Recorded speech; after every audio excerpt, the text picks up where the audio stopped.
반갑습니다. 송재준입니다. 쯔양과 카라큘라 그리고 구제역 세 사람에 대한 논란이 계속해서 이어지고 있는데요. 사실 이 문제 같은 경우는 금방 끝날 줄 알았었는데 어떻게 된 것인지 워낙에 지금까지 카라큘라랑 구제역 두 사람이 정의의 사도인 척하면서 숨겨왔었던 악행들이 많아서 그런지는 모르겠지만 격가지를 계속해가지고 뻗어나가면서 계속해가지고 논란이 이어지고 있는 상태입니다. 이번에 같은 경우는 카라큘라가 잘 아시는 것처럼 자기 두 아들을 걸고 부정한 돈을 받은 적이 없다라고 얘기했음에도 불구하고 두 아들이 지금 이제 호적에 문제가 생길 만큼 어떻게 됐어요? 돈을 받았다라는 명백한 증거가 나오지 않았습니까? 그게 BJ 수트라고 하는 사람, 서현민이라고 하는 사람한테 2,500만 원을 받았다라고 하는 게 녹취록을 통해서 확인이 됐었죠. 물론 이제 그거를 반박하기 위해 가지고 카라큘라 측에서도 녹취록을 공개를 했습니다. 아들을 지키겠다라고 하는 의지가 정말 필사적이었는데 문제가 뭐였어요? 그 녹취록이 허구, 가짜였다라는 겁니다. 그냥 단순히 편집이 돼 있는 수준을 넘어가지고 구지혁과 카라큘라 두 사람이 같이 모여가지고 마치 통화를 하는 것처럼 연극을 하면서 녹음을 하고 새롭게 녹음이 된 거를 원래 원본 파일에다가 짜깁기를 해가지고 집어넣었다라고 하는 게 지금까지 사실상 드러난 내용들 아니겠습니까? 정말 이런 거를 보면은 카라큘라가 뭐라고 할까요? 구제역도 그렇고 우리 일반적인 사람의 수준을 뛰어넘는 정말 수준 이하의 사람이구나 라는 생각이 들 수밖에 없습니다. 그런데 이번에 또 추가적인 폭로가 나왔죠. 카라큘라한테 2,500만 원의 거마비를 줬다라고 하는 장본인, 이 지금 BJ 수트 서현민 씨가 구속이 돼 있는 상태입니다. 근데 구속이 돼 있는 상태에서 옥중 서신을 보내왔다라고 하는데, 옥중 서신에는 추가적으로 카라큘라랑 구제역 두 사람이 자기한테 돈을 더 뜯어갔다, 수천만 원을 더 뜯어갔다, 다른 내용을 가지고 그런 내용이 담겨 있었고, 그거를 뒷받침할 수 있는 직접 카라큘라랑 구제역이 자기를 협박했던 녹취까지도 조만간 공개하겠다. 그게 다음 주 월요일 날 또 공개를 하겠다라는 거죠. 그런 내용이 들어가 있습니다. 도대체 이 사람들을 둘러싸고 어떤 일들이 벌어지고 있는지 같이 한번 정리를 해보시죠. 자, 일단 이번에 이런 얘기가 있었습니다. 카라큘라의 그 영상에 뭐라고 지금 댓글이 달려 있냐? 서울 보라매 병원 응급실에서 근무 중입니다. 14시 21분건 쯤에 카라큘라가 살자 해가지고 실려왔다, 의식불명이다, 이런 얘기가 있는데, 그러니까 이제 극단 선택을 시도를 했다라는 얘기가 지금 나오고 있죠. 이 사람이 어떤 댓글을 남겼는지 추가적인 것도 좀 보니까 뭐 이렇게 나와 있어요. 환자명 2세 X 확실한데요. CPR 반응 없음. 뭔가 좀 구체적으로 그렇게 적고 있고, 진짜예요. 거짓이면 달게 받겠습니다. 환자명 2세 뭐 이런 식으로 적어놨습니다. 정말 사실이었냐? 확인해 보니까 사실이 당연히 아니었습니다. 카라큘라 같은 경우는 병원 응급실에 가 있는 것이 아니라 오히려 거꾸로 아내가 쓰러져 힘들어하고 있다라고 하는 내용이 공개가 됐죠. 이 얘기 같은 경우는 카라큘라의 측근이라고 하는 사람이 대신 전하고 있는 내용인데, 이 측근은 또 누군지 모르겠어요. 혹시 그 뭐였습니까? 그 짜증나 있는 변호사였나? 무슨 뭔 변호사 있잖아요. 그 변호사인지 아닌지는 모르겠지만 어쨌거나 측근이라고 하는 사람이 대신 전해주고 있고, 아내분 같은 경우는 논란이 터지고 난 뒤에 충격을 받아가지고 쓰러져 병원에 있다라고 지금 측근이 전달하고 있고요. 아내가 많이 힘들어하고 있고, 카라큘라 본인 또한 마찬가지로 멘탈이 많이 깨져 아무것도 못하고 있다. 다만 극단 선택을 시도했다, 이런 거는 전혀 절대 사실이 아니다라고 얘기는 하고 있습니다. 물론 이제 맞는 얘기겠죠. 극단 선택을 하실 만한 분으로 보이지는 않아요, 당연히. 카라큘라 같은 경우는 정말 돈을 위해서라고 한다면 끝까지 갈 수 있는 그런 사람으로 보이기 때문에 이렇게 쉽게 포기할 것 같지는 않고, 다만 이제 아무것도 안 하고 있다는 얘기는 사실이 아닌 것 같습니다. 왜? 아무것도 하고 있거든요. 어떻게 했습니까? 이번에 영상을 무려 65개나 무더기로 삭제하거나 비공개 처리를 했거든요. 그러니까 막 정신이 없어가지고 아무것도 못했다, 충격을 받아가지고 아무것도 못했다라고 하고 있지만, 정작 자기가 올렸던 수백 개의 영상은 400개가 넘지 않습니까? 400개가 넘는 그 어마어마한 영상 가운데 법적으로 혹시 문제가 될 법한 영상을 선별해가지고 65개나 비공개나 삭제를 시킬 만큼 아직까지는 여유가 있다라고도 우리가 생각해 볼 수가 있겠네요.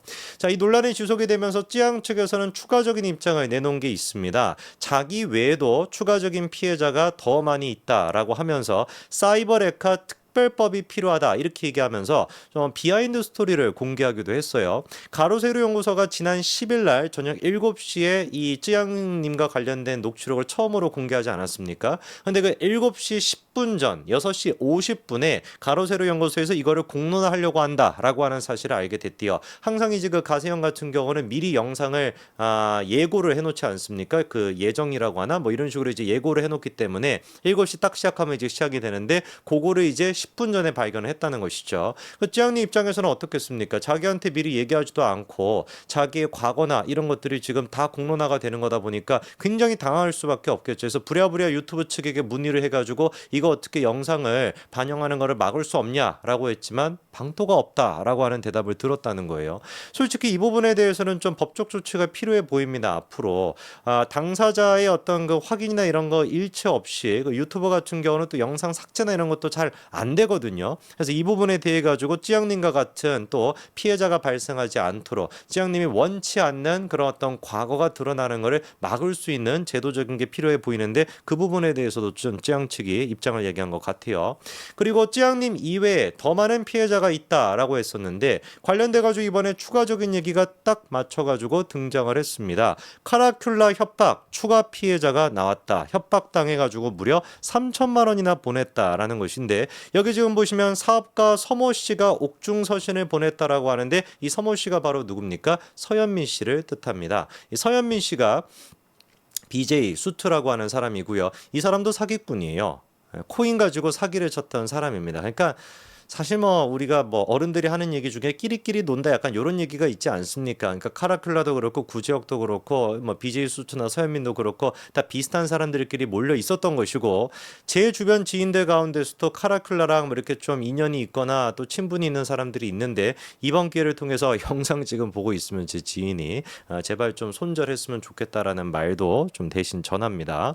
자, 그러면은 이 BJ 수트 같은 경우는 지금까지 알려진 건 뭐였습니까? 거마비라고 하는 형태로 구제혁한테 카라큘라한테 2,500만 원을 줬다라는 것이었는데 이번에 이 사람이 공개한 옥중 서신을 보니까요. 이것도 요즘 유행인가 봅니다. 저기 송영길이라고 하는 아저씨도 옥중 뭐 창당까지 하고 옥중 서신 보내면 난리 치던데 이렇게 나와 있죠. 보도를 하려고 하는데 이것이 보도가 되면 큰 문제가 발생한다며 이것을 막아야 한다고 했고 자기에게 돈을 보내주면 자기가 해결해 주겠다고 하였습니다. 그 주어가 지금 카라큘라입니다. 그 소리를 듣고 겁을 먹은 저는 카라큘라가 시키는 대로 할 수밖에 없었고 카라큘라가 보내라는 장소로 현금 3천만 원을 보내주었습니다. 퀵으로 보냈다는 거예요. 그리고 구지혁은 자기가 변호사를 선임해야 하는데 2,200만 원이 필요하다며 만일 변호사 비용을 대납해 주면 아프리카 TV 코인게이트 사건 영상 2개를 내려주고 앞으로 저와 관련된 영상을 올리지 않겠다라고 얘기를 했다라는 겁니다. 저게 도대체 무슨 소린지를 좀 추가적인 말씀을 드리면은 이 지금 서현민이라고 하는 사람한테 카라큘라가 협박을 했어요. 어떻게 협박을 했냐? JTBC에서 네가 지금 했던 코인 거래, 코인 지금 이제 만들어가지고 사기를 치려고 했는데 그거를 이제 포착을 하고 먼저 보도를 하려고 한다. 근데 이게 보도가 되면은 너가 지금 꿈꾸고 있는 게 다 물거품이 되지 않겠냐? 그러니까 나한테 돈을 좀 줘라. 나한테 3천만 원을 주면은 내가 그 JTBC 기자가 누군지를 아니까 구체적으로 이제 그 이름까지도 언급을 했습니다. 최봄이라고 하고 이름을 언급했다라고 해요. 카라큘라가 최봄이 기자가 지금 이런 거를 찍으려고 하니까 나한테 돈을 주면은 그 기사를 무마시켜 줄게 하고 3천만 원을 뜯어갔다라는 것이고 구제혁 같은 경우도 너와 관련된 코인게이트 그 영상 그거 내가 삭제하고 그리고 앞으로는 다루지 않을게. 그러니까 나한테 2,200만 원을 달라라고 도합 5,200만 원을 두 인간이 뜯어갔다라는 것이죠. 이 부분에 대해서 가세현에서 이렇게 얘기하고 있습니다. 월요일 방송용으로 어마어마한 녹취를 입수했다. 카라큘라가 BJ 수트 서현민에게 직접 협박하고 돈을 요구하는 녹취라는 거죠. 거기에 JTBC 최보미 기자라고 하는 이름이 언급이 되는데 JTBC 최보미 기자랑 카라큘라가 친한 후배다라고 하면서 식사까지도 접대하면서 애틋한 사이다라는 식으로 얘기를 했고 서현민한테 돈을 주면은 취재를 하지 못하도록 막겠다라고 얘기하는 뭐 이런 얘기가 있다는 거죠.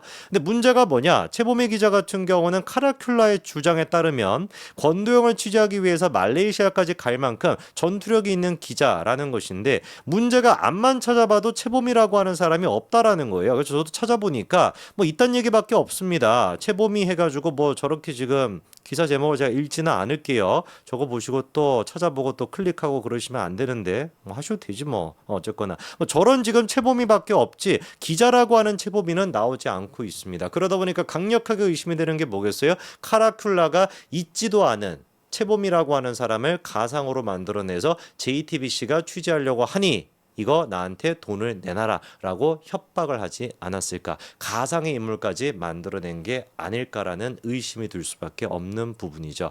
정말 어디까지 이 카라큘라라고 하는 사람이 추락할지 모르겠습니다. 지금도 끝이 보이지 않는데 매일매일 갈수록 어제도 끝이 없다라고 생각했던 것 같은데 매일매일 갈수록 끝 밑에 새로운 기록을 경신하고 계시네요.